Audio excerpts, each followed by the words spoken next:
Hi guys, welcome to our channel. Here at AdultingHacks, we will teach you the best ways to navigate through the difficult terrains of adulting and how to get out ahead. Today, we will be talking about reducing your income taxes.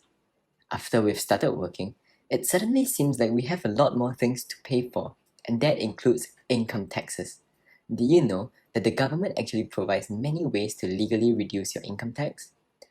Even though Singapore has one of the lowest income tax rates in the world, wouldn't it be good if we can keep a higher proportion of our income for ourselves? Let's take a look at our friend Lazy Tom here. Let's assume that he earns an annual income of $100,000. After taking the standard deduction available to all Singapore residents, he managed to lower his chargeable income to $84,000, and that put his tax at about $3,879. Not bad, everything considered. But let's take a look at Amy, a very financially savvy person. She also earns an annual income of $100,000. But after doing her tax plannings and taking all the deductibles that were available to her, she manages to lower her chargeable income to $20,000. At that level, she does not have to pay a single cent for her income tax.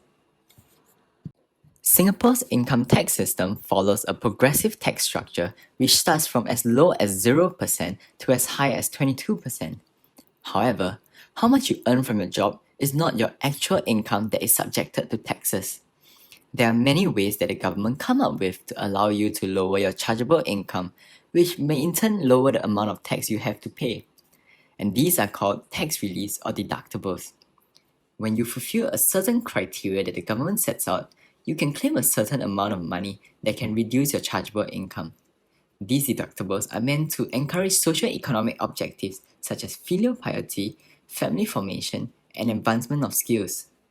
Now, let's take a look at what are some of the tax reliefs available for tax residents. Did you know that you can top up an additional $7,000 into your own or your loved one's CPF special account and receive tax relief on that same amount? This is a very good way to both reduce your tax burden and increase your retirement savings. This money in your special account will be compounded at 4% per year, which is an incredible savings rate at today's low interest rate environment. There's another retirement account that's less popular, and that's the SRS, also known as the Supplementary Retirement Account. For locals, you can top up to $15,300 and foreigners up to $35,700. This is a tax-deferred retirement scheme, meaning you only need to pay taxes when you withdraw it at the retirement age, which is currently set at 62 years old. There are many benefits of doing so, and it's a topic for a separate video. Now, if you have kids, then it's great news for you. In a bid to incentivize more Singaporeans to have kids and to defray part of the high costs of having them, the government has come up with many reliefs for parents to lower their tax burdens. The qualifying child relief allows you to reduce $4,000 per child. Do take note that there are some criteria that you or your child has to fulfill before you can claim this relief. If you are a mother, there are two more reliefs to take into account. That's the Working Mum Child Relief and the Grandparent Caregiver Relief. The Working Mum Child Relief allows you to claim 15% of your income as tax relief on your first child, 20% for second child, and 25% for the third child. This is stacked, so that means if you have two children, you'll be reducing 35% of your income. There's also Grandparent Caregiver Relief, which allows you to reduce $3,000 on your parent or grandparent who is currently taking care of your young kid. There are some other reliefs that everyone can and should look into.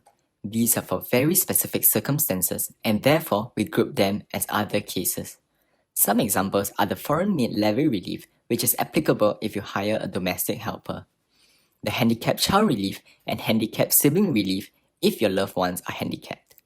For the Parent Relief, if any of your parents are retired and not working, or they are earning a very low income, then you'll be eligible for it.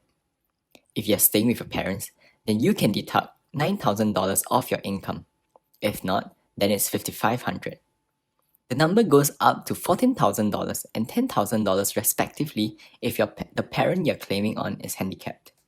You can claim up to 2 parents for this, Therefore, if both your parents are retired and you're currently staying with them, like the most of us are, then you can already claim $18,000 of your income. There is another similar relief that's applicable for you to claim on your spouse. If your spouse is not working, then you can also claim on them.